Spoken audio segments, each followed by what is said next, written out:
taarifa kamili. Watu wanne wamethibitishwa kufariki baada ya mlipuko wa ugonjwa wa kipindupindu katika kaunti ya Narok. Kulingana na Wizara ya Afya ya kaunti hiyo, watu 31 zaidi wanaendelea kupokea matibabu katika hospitali ya Transmara. Visa hivi vimeripotiwa maeneo ya Kilgoris, Shankoe na Lolgorian, eneo la Transmara magharibi na kusini. Wakazi maeneo hayo wamehimizwa kuimarisha viwango vya usafi hasa msimu huu wa mvua ukimewadia kote nchini.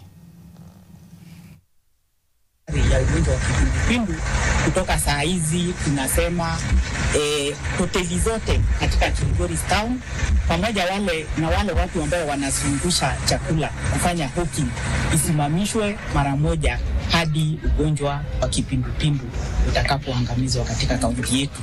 Na hata katika kaunti yote ya Narok tunasema watu waache kuzungusha vyakula bila kuwa na idhini kutoka